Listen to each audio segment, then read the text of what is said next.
আজকের রাতটা কি আমাকে থাকতে দিবে রিয়াদ? আমার কথা শুনে কিছুটা হকচকিয়ে গেল রিয়াদ। ও আশা করেনি আমি এতটা ঠান্ডা নিষ্পৃহভাবে কথাগুলো বলবো। হয়তো ভেবেছিল বরাবরের মতো ঝগড়া চিৎকার চেঁচামেচি এসবের মধ্যে দিয়ে যাব, তাই আজ অফিস থেকে ফিরেই সরাসরি আমার বাচ্চাদের দোহাই দিয়ে আমায় বলল, তোমার থেকে মুক্তি চাই ঐশী। আমি কিছুই না বলে তার দিকে তাকিয়েছিলাম। তুমি নিজেও বুঝতে পারছো আমাদের বিবাহিত জীবন ভালো যাচ্ছে না, আর এরকম জীবন আমি চাই না। জীবনের পুরোটাই তো পড়ে আছে সামনে। এতটা ভালো না লাগা নিয়ে সংসার করা যায় না। একনাকারী রিয়াদ বলে চলল যেন কথাগুলো ওর মুখস্থ করা।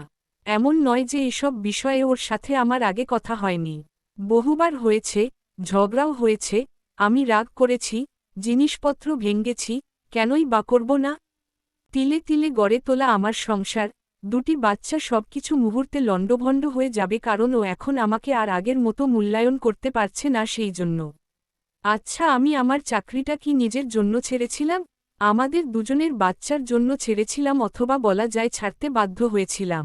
বিয়ের প্রথম 2 বছর খুব ভালোভাবে আমাদের কাটলেও পরবর্তীতে যখন আমার প্রথম সন্তান গর্ভে আসে, আনন্দে রিয়াদ কি করবে কিছুই বুঝতে পারছিল না।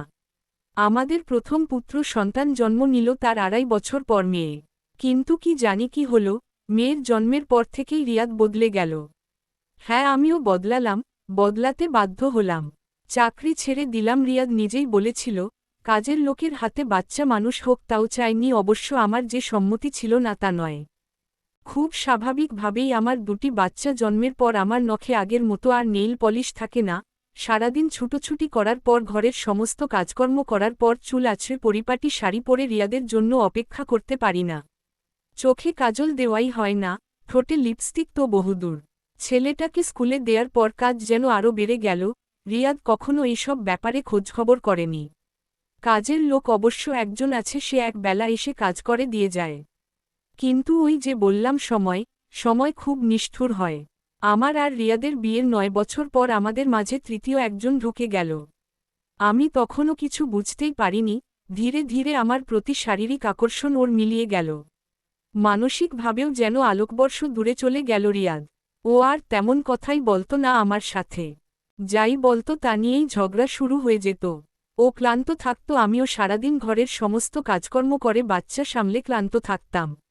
তার মধ্যেও যখন বলতো বাজারে এর দাম বেড়ে গেছে, ওর দাম বেড়ে গেছে, সংসারের কোন আয় নেই, আমার মধ্যে কোন লক্ষ্মী ভাব নেই, পায়ের উপর পা তুলে শুধু খাই, তখন খুব মেজাজ গরম হতো, আমিও চিৎকার করতাম।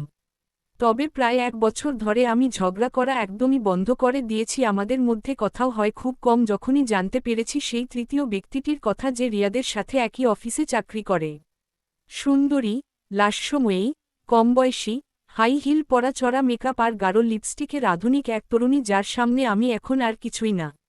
প্রথম যেদিন জেনেছিলাম খুব কষ্ট হয়েছিল। সত্যি রিয়াদ পারল আমাকে রেখে অন্য আরেকজনের সাথে। না না, আমি ভাবতেই পারছিলাম না, কিন্তু যা সত্য তা অপরিবর্তনীয়, আমার মন যতই না মানুক। মনে আছে সেই রাতে বালিশ ভিজিয়েছিলাম কেঁদে। আমি খাটের কোনায় চুপচাপ বসে রিয়াদকে প্রশ্নটা করেছিলাম, আজকে রাতটা আমায় থাকতে দেবে? রিয়াদ তাকিয়েছিল আমার দিকে। আমি কাল সকালে বাবার বাড়িতে চলে যাব।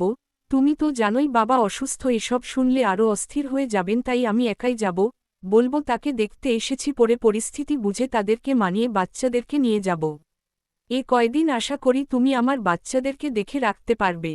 তুমি ভেবো না আমি তোমার বিরুদ্ধে কোন কিছু করব না। দেখছই তো 1 বছর ধরে কেমন চুপচাপ হয়ে আছি। তুমি বুঝেই গেছো, আমি সব জেনে গেছি, তাই তোমার ওপর সমস্ত দাবিও ছেড়ে দিয়েছি। রিয়াদ একটু আমতা আমতা করে বলল, তুমি সবকিছু এত সহজে মেনে নিচ্ছ? রিয়াদ গভীর মনোযোগে আমার দিকে তাকালো। ওর ধারণা হয়তো আমি আবার আগের মতো সুই তারা চিহ্ন সাইড করার প্ল্যান করছি। হ্যাঁ, আমি আগেও 2 বার এই প্ল্যান করেছিলাম, কিন্তু বাস্তবায়ন করতে পারিনি, দুবারই অসফল হয়েছি। তুমি ভেবো না, আমি আমার জীবনকে এখন অনেক ভালোবাসি। সৃষ্টিকর্তা প্রদত্ত এই জীবনটা একটা উপহার, তা আমাকে বহু যত্নে সামলে রাখতে হবে। ভোরে উঠে দেখি রিয়াদ আমার আগেই উঠে গেছে। দুজনের জন্য চা বানালাম। শব্দে আমার ছেলেটাও জেগে উঠেছে। আম্মু, আজকে তো ছুটির দিন, তোমরা এত সকালে কেন উঠেছ? আমি আমার ছেলের দিকে চোখ তুলে তাকাতে পারছি না। রিয়াদ বলল, বাবা, তোমার নানা ভাই খুব অসুস্থ, তাই তোমার আম্মু দেখতে যাচ্ছে। আমিও যাব। তা কি করে হয়, তোমার স্কুল আছে না? তুমি থাকো, আমি চলে আসব। ছেলের মাথায় হাত রেখে বললাম, নানা ভাই কি খুব বেশি অসুস্থ? তুমি ওইসব নিয়ে চিন্তা করো না, বোনকে দেখে রাখবে, ও তো ছোট, ও যেন একটুও না কাঁদে। ঠিক আছে বাবা। আমার ছেলেটা কি বুঝল জানি না, তবে মাথা দুলিয়ে চলে গেল। হয়তো সে ভেবেছে তাকে একটা বিরাট দায়িত্ব দেয়া হয়েছে, বোনকে দেখে রাখার দায়িত্ব। এই বয়সে বাচ্চারা দায়িত্ব নিতে খুব পছন্দ করে। রিয়াদ নিজেই আমাকে বাস স্ট্যান্ড অবধি ছেড়ে এলো। বের হবার পথে বাড়িওয়ালা আঙ্কেলের সাথে দেখা। কি ব্যাপার মা, এত সকালে কোথায় যাচ্ছ তোমরা? আঙ্কেল, আমার আব্বু একটু অসুস্থ, আমাকে দ্রুত যেতে হচ্ছে। তুমি একা কেন যাচ্ছ? রিয়াদ যাবে না? কি ব্যাপার বাবা, তুমি যাবে না কেন? আঙ্কেল, আমার অফিসে জরুরি একটা কাজ আছে, তো তাইও একাই যাচ্ছে। যদি অবস্থা বেশি জটিল হয় তাহলে আমি বাচ্চাদেরকে নিয়ে চলে যাব। ও আচ্ছা, বাচ্চাদের কেউ রেখে যাচ্ছ? আচ্ছা আচ্ছা, দোয়া করি তোমার আব্বা ভালো হয়ে যাক। তাকে আমার সালাম শুভকামনা জানাবে। আসি আঙ্কেল, ভালো থাকবেন। বাড়িতে কান্নার রোল পড়ে গেছে। আমি যখন এসে পৌঁছলাম প্রায় সবাই আমাকে সান্ত্বনা দিতে ছুটে এল। আমার ঘর্মাক্ত চেহারা, আলুথালু চুল, চোখ দুটো অসম্ভব লাল হয়ে আছে। একসময় মাথা ঘুরে পড়ে গেলাম। ঘরে মৃদু একটা আলো জ্বলছে। আশেপাশে অবশ্য কেউ নেই, বাইরে থেকে অল্প অল্প শব্দ আসছে। হঠাৎ খুট করে দরজাটা খুলে গেল। আমার মা এসে মাথায় হাত রাখলেন। এখন কি শরীরটা একটু ভালো লাগছে? পিঠে বাবার হাতের স্পর্শ পেয়ে তাকে জড়িয়ে ধরে ডুকরে কেঁদে উঠলাম। মা একটু ঝাঁঝিয়ে উঠে বললেন, তুমি আবার আসতে গেলে কেন? যাও, পাশের ঘরে গিয়ে বিশ্রাম নাও, এমনিতেই অসুস্থ তুমি। বাবা কোনোমতে কান্না চেপে বললেন, আমিই তো আমার মেয়ের কপালে এই দুর্ভোগ ডেকে নিয়ে এসেছি। আমি অসুস্থ বলেই আমার মেয়ে আমাকে দেখতে গিয়েছিল, আর এর মাঝে এত সব কাণ্ড ঘটে গেল। আমি বাবার বুকে মাথা রেখে জড়িয়ে ধরে আছি বাবাকে। পুলিশের এসআই এর সাথে আমার কথা হয়েছে। উনি খুব বিনীতভাবে আমার সঙ্গে কথা বলেছেন। ম্যাডাম, আপনি কি জানতেন আপনার স্বামীর পরকীয়ার কথা? আমি হু হু করে কেঁদে উঠলাম। কোন উত্তর দিলাম না। বুঝতে পেরেছি আপনার স্বামী হয়তো ভুল করে মেয়েটির সাথে জড়িয়ে গিয়েছিল। পরে ফেরত আসতে চেয়েছিল, আপনি না থাকার সুবাদে সে হয়তো মেয়েটিকে ডেকে বুঝিয়ে বলতে চেয়েছিল। আর তাছাড়া মেয়েটির ট্র্যাক রিপোর্ট আমরা দেখেছি, খুব খারাপ। এর আগেও বিভিন্ন পুরুষের সাথে তার সম্পর্ক ছিল।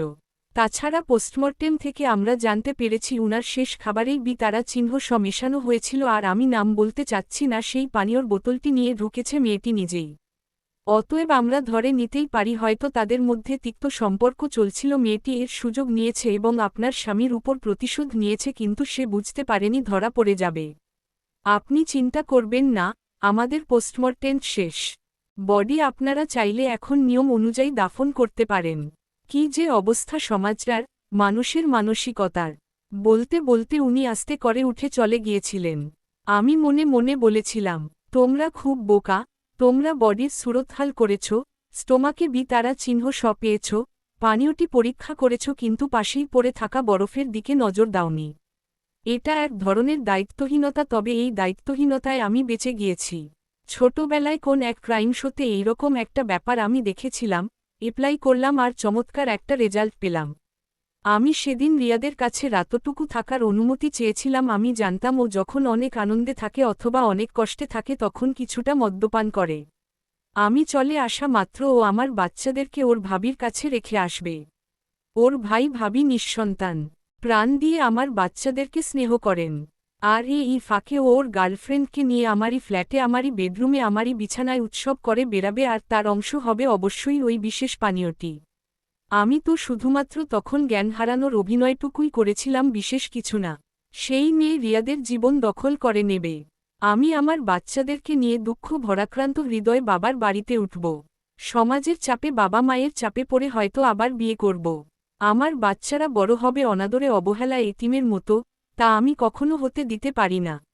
আনন্দের আতিশয্যে সে তার গার্লফ্রেন্ডকে আমি চলে আসার প্রায় সঙ্গে সঙ্গেই ফোন দেয়, অন্তত পুলিশি কল রিপোর্ট তাই বলছে। সন্ধ্যা হতেই সেই আধুনিকা এক বোতল হুইস্কি নিয়ে চলে আসে। রাতটা আনন্দে মাতোয়ারা হয়ে হুল্লোড় করে কাটানোর জন্য, আর সাথে তো পানি আর বরফ লাগবেই। কিন্তু ওরা কি জানত বরফে কি আছে? আমার সৌভাগ্য নাকি মেয়েটির দুর্ভাগ্য তা জানি না। রিয়াদ আগেই এক প্যাগ নিয়ে চুমুক দেয় পরম শান্তিতে, তার কিছুক্ষণ পরেই সে একেবারেই শান্ত হয়ে যায়। রিয়াদের এই অবস্থা দেখে সেই ঘর ভাঙানিয়া মেয়ে ভয় পেয়ে দৌড়ে যখন পালিয়ে যাওয়ার চেষ্টা করে তখন সিকিউরিটি তাকে আটকে ফেলে। সে যতই চিৎকার করুক না কেন, তাতে কি এখন কোন লাভ আছে? আমার সংসারে বাচ্চাদের নিয়ে আমি এখন বেশ ভালো আছি। শ্বশুর শাশুড়ি লজ্জায় মাথা হেঁট করে আমায় সান্ত্বনা দিয়েছিলেন। রিয়াদের নামের জায়গা জমিও আমার নামে করে দেয়া হয়েছে যেন আমি বাচ্চাদেরকে ভালোভাবে মানুষ করতে পারি। মেয়েদের কাপড়ের একটা আউটলেট খুলেছি, ভাইয়া ভাবি তাতে খুব সাহায্য করেছেন আমাকে। তাছাড়া ওর অফিস থেকেও আমাকে আর্থিকভাবে সহায়তা করা হয়েছে। আমি জানি আমি একটা খুন করেছি, সবচেয়ে কাছের মানুষকে খুন করেছি, কিন্তু আমি একটু অনুতপ্ত নই। আমার আর ছোট্ট 2টি বাচ্চার ভবিষ্যৎ আমি তলিয়ে যেতে কখনোই দিতাম না। রিয়াদকে একবার বলেছিলাম, সৃষ্টিকর্তার দেয়া উপহার এই জীবনটাকে আমি ভালোবাসি, সত্যিই আমি আমাকে অনেক বেশি ভালোবাসি। সমাপ্ত। লেখিকার গল্প লেখাটি আশা করি কেমন হয়েছে কমেন্টে জানিয়ে যাবেন। ভালো লাগলে আমার চ্যানেলে অবশ্যই সাবস্ক্রাইব করুন। ধন্যবাদ আপনাকে।